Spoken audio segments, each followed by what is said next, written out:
Dear students, आज हम BA part 2 गृह विज्ञान के प्रैक्टिकल 1 के बारे में आपसे बात करेंगे। यानी हमारा जो प्रैक्टिकल 1 है वो है बेसिक फूड प्रिपरेशन। तो हमें जो फाइल्स वगैरह बनानी है वो हमें 2 फाइल्स बनानी है, क्योंकि हमारे यहाँ पर 2 प्रैक्टिकल्स है। तो जो पहला प्रैक्टिकल है बेसिक फूड प्रिपरेशन, तो आज जो बेसिक फूड प्रिपरेशन के लिए आपको फाइल बनानी है उसमें आपको किन चीज़ों को लिखना है उनके बारे में आपको यहाँ बताया जा रहा है। तो सबसे पहला चैप्टर जो हम अपनी फाइल्स में तैयार करेंगे उसके अंतर्गत जो है आहार विज्ञान में जब भी हम प्रयोगशाला में कार्य करते हैं तो हमें कौन कौन से सामान्य नियमों को ध्यान में रखना चाहिए, यानी हम उनका परिचय के बारे में लिखेंगे।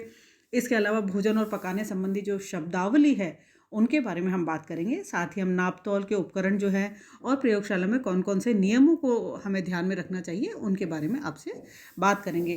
तो ये जो पहला चैप्टर है जिसे आपको फाइल में अपना लिखना है, तैयार करना है, उसके अंदर हम सबसे पहले बात करते हैं आहार विज्ञान प्रयोगशाला के कार्य के जो सामान्य नियम है। क्योंकि जब भी हम कार्य करते हैं आहार विज्ञान, क्योंकि भोजन जो ऐसी चीज़ है, अगर मनुष्य के अंदर साफ़ सुथरे और अच्छे से भोजन जाता है या अच्छी कंडीशन में बना हुआ हाइजीनिक कंडीशन में भोजन जाता है तो वो हमारे स्वास्थ्य की रक्षा करता है। और यही भोजन अगर अनहाइजीनिक कंडीशन है किसी भी प्रकार से और हमारे द्वारा लिया जाता है तो हमारे शरीर के अंदर बहुत सारी हेल्थ डिजीज़ेज हो जाती है और साथ में इन्फेक्शंस वगैरह होने की संभावनाएं भी बढ़ जाती हैं। तो हमें ये ध्यान रखना है कि जब भी हम प्रयोगशाला में कार्य करें तो हमें कुछ चीज़ों को ध्यान में रखना चाहिए। जैसे हम बात करें तो सबसे पहले प्रयोगशाला में जब भी हम प्रवेश करते हैं तो सबसे पहले तो हमारा मन प्रसन्न होना चाहिए, और साथ में जब हम कुकिंग करते हैं तो प्रवेश करने से पहले हमें एप्रिन का इस्तेमाल करना बहुत ही आवश्यक है। एप्रिन इसलिए ताकि हमारे कपड़े भी गंदे ना हो और ये एप्रिन जो है वो साफ़ सुथरा भी होना चाहिए। इसके अलावा दूसरा जो इम्पोर्टेंट चीज़ है कि बालों को क्योंकि अगर एक भी बाल खाने के अंदर गिर जाता है तो जब भोजन में आता है तो वो बहुत ही अनहाइजीनिक कहलाता है। तो बालों को भली भांति बांधकर हेड कवर लगाना चाहिए। नाखून जो है, क्योंकि नाखूनों के द्वारा भी जब हम आटा लगाते हैं या कोई भी चीज़ हम उसके अंदर करते हैं, मिक्स करते हैं, तो उस समय अगर हमारे नाखून कटे हुए नहीं है तो उसके द्वारा भी मैल भोजन के अंदर गंदगी चली जाती है। इसके अलावा भोजन जब हम पकाते हैं तो वहाँ पर प्रयोगशाला के अंदर जो भी व्याख्यान दिया जाता है उसको भली भांति सुनना चाहिए। हाथों को जब भी हम काम करें भली भांति पहुँचकर और धोकर और पहुँचकर काम करना चाहिए। प्रयोगशाला में शोर ना करें। आवश्यक बर्तन सामग्री जितनी भी है उनको एकत्रित कर लें और उनकी सफाई भी होनी चाहिए। अच्छे साफ़ सुथरे बर्तनों में ही खाना पकाएं। साथ ही जो व्यंजन पकाया जाना है उसकी भी आपको संपूर्ण जानकारी होनी चाहिए। छिलके और कचरा जो है डस्टबिन में ही डालें। व्यंजन पकाते समय बाल, मुंह, वस्त्र आदि को बार बार नहीं छूना चाहिए। इसके अलावा पकाने में काम में आने वाले चम्मच को झूठा नहीं करना चाहिए और न ही उसे पट्टी पर रखना चाहिए। गंदे बर्तन जितने भी अगर हो जाते हैं तो उन्हें तुरंत साफ़ कर लें। सिंक में कचरा नहीं डालें। व्यंजन बन जाने के बाद भोजन पकाने का जो क्षेत्र है उसको साफ़ सुथरा कर देना चाहिए। और व्यंजन को परोसने के लिए स्वच्छ टेबल कवर हो, अच्छा सा बिछा हुआ हो, टेबल मैट्स हो, कटलरी लगाकर भोजन को अच्छे से परोसना चाहिए। इसके अलावा बर्तन वापस स्टोर में रखने से पहले उन्हें जितने भी बर्तन हैं अगर उन्हें धुले हुए हैं तो उन्हें भली भांति सुखा लेना चाहिए और उसके बाद ही उसको सुखा करके ही उसको अंदर रखना चाहिए। अब ये तो हुई आम बातें, सामान्य नियम जो हमें प्रयोगशाला में कार्य करते समय करना चाहिए। अब आती है पकाने संबंध। जब हम भोजन को पकाते हैं तो बहुत सारी चीज़ें ऐसी होती है, आजकल कई बार हम टीवी में भी देखते हैं। इसके अलावा बहुत सारे जो मीडिया से उसमें भी हम देखते हैं कि जो शब्द हैं वो कई बार हमें समझ नहीं आते कि वो कौन से शब्द हैं और उनका इस्तेमाल कैसे किया जाता है। तो यहाँ पर जो पकाने संबंधी शब्द हैं उनके बारे में हम एक एक करके आपसे बात करेंगे। यहाँ पर जो शब्द हैं उनको अल्फ़ाबेटिकली भी लिखा हुआ है और इंग्लिश और हिंदी दोनों में लिखा हुआ है। तो सबसे पहले हम बात करते हैं एपेटाइज़र की। तो एपेटाइज़र यानी जिसका हिंदी मीनिंग होता है क्षुधावर्धक। तो क्षुधावर्धक यानी जो भूख को बढ़ाता है। तो भोजन परोसने से पहले दिए जाने वाला जो लिक्विड है, जैसे सूप हो सकता है, जूस हो सकता है, तो ये चीज़ें जो है एपेटाइज़र का काम करती है। तो सबसे पहले जो भोजन परोसने से पहले एपेटाइज़र दिया जाता है। बेकिंग, BAKING, बेकिंग यानी बेक करना, जिसमें शुष्क जो ड्राई हीट है या शुष्क ऊष्मा द्वारा पकाए जाने वाले व्यंजन को बेक्ड व्यंजन कहा जाता है। और यानी ये जो प्रक्रिया होती है उसे बेकिंग कहा जाता है। बेक ब्लाइंड, तो क्रस्ट पेस्ट्री जो होती है के लिए शब्दावली का प्रयोग किया जाता है। इसमें पेस्ट्री के बीच में खाली स्थान छोड़ा नहीं जाता है और बेक करने के बाद इसे भरा जाता है। बैटर, यानी एक प्रकार का घोल है जिसे आटे, पानी या अन्य तरल पदार्थ छौंक मिलाकर बनाया जाता है।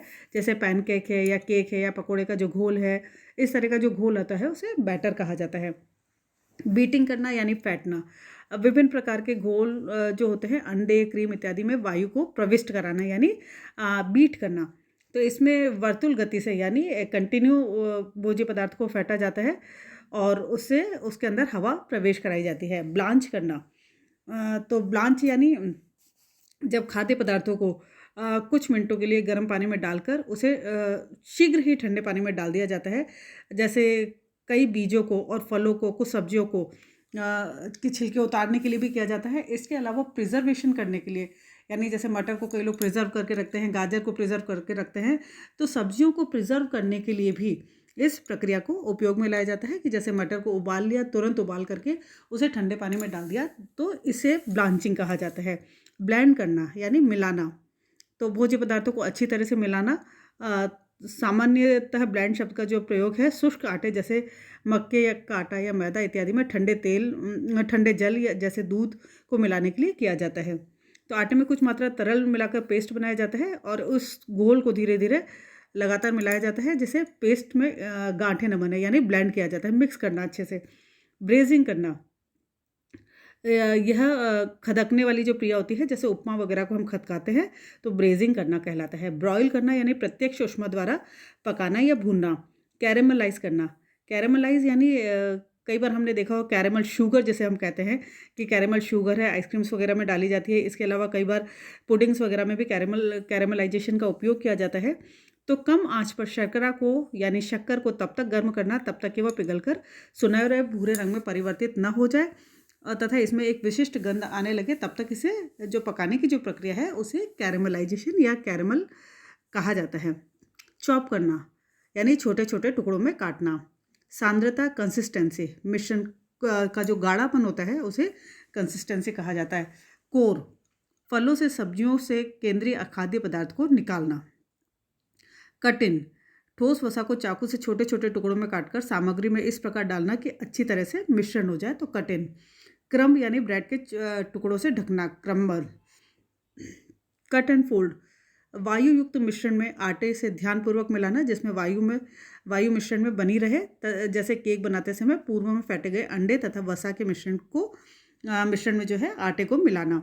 डो, आटे एवं तरल पदार्थों का मिश्रण जिसमें जैसे चपाती बनाई जाती है उसे डो कहा जाता है।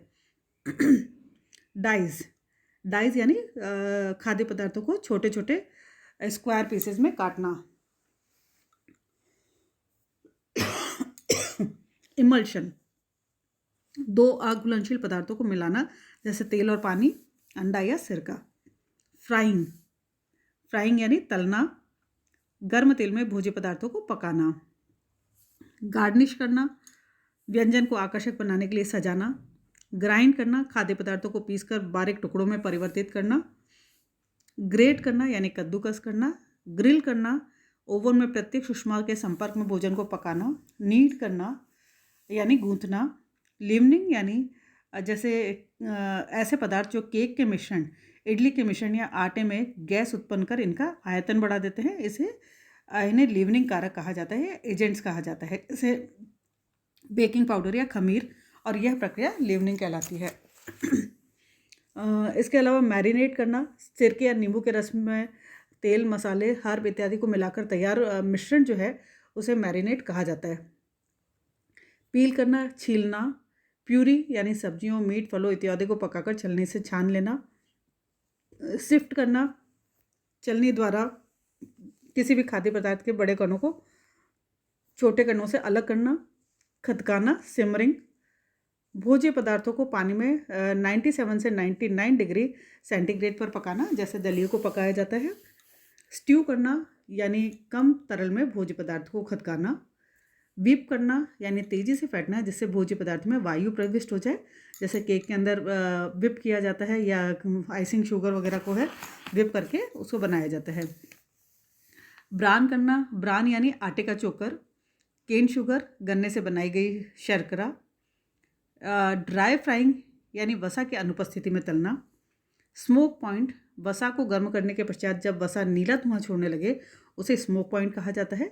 और भोजन पकाते समय वसा को उसके स्मोक पॉइंट से अधिक तापक्रम पर अगर गर्म करते हैं तो वसा जो है वो एक्रोलिन नामक विषाक्त पदार्थ वो डेवलप हो जाता है, जो कि काफ़ी नुकसानदायक होता है, सेहत के लिए काफ़ी ख़राब होता है।